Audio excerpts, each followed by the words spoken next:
Welcome to a special episode of the Tax Talk podcast. Jared Plon here as usual, putting together a solo episode. Fairly important topic that I wanted to bring awareness to before the end of 2023, and that is in regards to alternative minimum tax, or AMT, and some changes that have been put into legislation that are going to be effective January 1st of 2024. So what is AMT? How does it work? So traditionally speaking, individuals who have, some preferred income sources such as capital gains, employee stock options, dividends, things of this nature, along with certain tax shelters or credits. Maybe you have applied and used the capital gains exemption on the sale of a business or a piece of farm property. Maybe you are using an employee stock option deduction, things of these nature. What ends up happening is the government then requires you on a typical tax return to calculate your income via the regular method along with the AMT method. Usually what happens then is certain aspects of your income are then adjusted under the AMT regime, and you are then determined tax under the regular method as well as the AMT method. The result, whatever one is higher, is the tax that you end up paying in that particular year. If you are subject to AMT in a particular tax year, you have then 7 years with which to recover this tax after the fact. So it's important, if you're selling off a business or a piece of farm property, to have some income coming to you personally after the fact in order to recover some of this AMT. Not always an easy thing to do, but something to kind of keep in mind if you are going down that route. So what can we expect in 2024? So AMT typically is calculated on the federal side at 15%. That will be bumped up to 20.5%. Currently, the personal exemption is set at $40,000. That is going to be bumped up to $173,000. Now you say, probably a pretty good deal. And for some middle income Canadians, it is going to be better to have that personal exemption bumped up. Whereas, you might have sold a business in 23 versus 24, you might see some tax in 23, whereas you won't see it in 2024. Biggest thing also to then keep in mind is that there have been some changes to various inclusion rates as far as, capital gains exemptions, employee stock options, and then certain adjustments or deductions with respect to donations, interest expense, and various other credits that you may be applying in your tax return.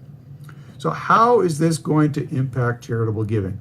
I know we've had a lot of clients phone in here recently, specifically within the not-for-profit area, charities, and they're wondering what is going to happen with this AMT. Is this going to hinder some of our donations come 2024? I can't speak to that, but I can speak to the fact that there are some adjustments coming in with respect to that donation tax credit that would typically be applied at 100% within that AMT adjusted income calculation. Into 2024, you're only going to get credit for half of that. So depending on, your mix of personal income sources, you may see some tax payable with respect to a donation that you make in 2024 under the AMT regime where you wouldn't have seen that in the past. I just want to touch on a couple of changes to inclusion rates. So capital gains in the past, i.e. up into 2023, 80% of capital gains were included in adjusted taxable income. Into 2024, 100% of the capital gain is going to be included in that income calculation. So, your personal exemption goes up a little bit there, but some of these income amounts are going to be included at higher rates now as well. Dividend income, sometimes AMT will apply if you have some very significant eligible dividend payments, but typically not a huge concern if you're receiving, dividend payments. But moving forward, if you are receiving large amounts of dividends, especially eligible, and making some sizable donations, you could see some AMT be payable. And then lastly, looking at public listed securities and employee stock options. So currently the taxpayer will receive a receipt from the charity equal to the fair market value of any securities that they've donated. In conjunction to that, you are able to basically eliminate any capital gains associated with transferring those listed public stocks to a qualified charity. Going forward, 30% of those capital gains are going to be included in your AMT adjusted income calculation. So again, where you may not have presumed that you would be seeing some tax, you might see some tax going forward. And with respect to employee stock options, in 2023, half of the benefit that you received there was accounted for within the taxable income calculation. Into 2024, you're going to see 100% of that benefit included in your adjusted income. So just a number of places here, your personal exemption might be going up, but some of these income inclusion amounts are also going up, and then some of the respective credits are being deducted there as well. So very important to kind of keep these in consideration as we move into 2024. So now you say, well, if the legislation's coming, what can I do? What are some tax planning options that I can kind of put into place to maybe avoid having to pay some AMT down the road? Because I don't want to give Trudeau any more of my dollars. So one thing that you could definitely take into account, considering making a large lump sum donation in 2023.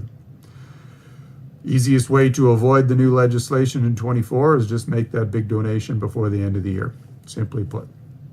Next, AMT doesn't apply in the year of death, so it might be beneficial to sit down with your accountant, maybe your investment advisor, have a look at, some of these charities that you might be looking to, leave a legacy gift to, and delaying that big lump sum payment, to the point in time that you passed away. Have your will structured that maybe you're leaving some residue to a particular charity or charities, and then that way AMT is not going to bite you at that point in time. So consider AMT implications prior to making a large donation. So simply put, if we get into 2024, speak to your accountant. In the past, we've always told clients, make that donation personally. You're going to get a better tax credit for it. But going forward, if you have a small business corporation, it might be worth looking at, seeing if that donation is better made through the corporation now. Based on your income sources, is AMT going to apply? Maybe it doesn't, impact you. Even if you're a high wage earner and those income sources is coming from wages specifically, you shouldn't have to deal with any major AMT concerns there. So kind of in closing, this is kind of what happens all the time. We have changes to tax legislation that creep up all the time. I've noticed a significant number of them over the past year that are having a real negative impact on taxpayers, our clients especially. UHT changes to the AMT, and then coming in here towards the end of December here of 23 as well are changes to trust reporting rules. So if you have a bare trust, you're going to be forced into filing a trust tax return and disclosing beneficiaries. So it's important to kind of stay on top of these things, making sure, specifically in this case, that you're getting full value for those donations. You're not leaving anything on the table. I always encourage you to reach out to Legacy Tax ahead of time, making sure you have a conversation with us to ensure that, if need be, some tax planning can be done ahead of time before you're making payments, via personal funds. Maybe it's out of the company, whatever the case is. We can kind of have a look at the whole picture and, determine what is going to be best for you cash flow wise and what's going to get the most dollars into that charity so you can keep working on that, legacy that you're working to build. So I think that kind of wraps up this podcast, just a short highlight of some of the AMT changes. Feel free to check out legacytax.ca as well. There'll be a blog post there that will review some of these details as well. If you're looking for further information, feel free to reach out to us, 403-343-7707, or you can email us via reception@legacytax.ca. We would be happy to have a look over your tax affairs and give you some suggestions as to what to do going forward with respect to your donations and the AMT implications. Once again, Jared Pilon here for the Tax Talk Podcast. Thanks again for tuning in. If you enjoy this content, if it is valuable to you, feel free to share it along to friends, family, co-workers. If you're on YouTube, feel free to drop a like there, hit the subscribe button. If you're listening to this on Apple Podcasts, please leave a review. That will help get this information out to more Canadians to better equip them come tax season. So, thanks again for watching. Take care, and we will talk soon.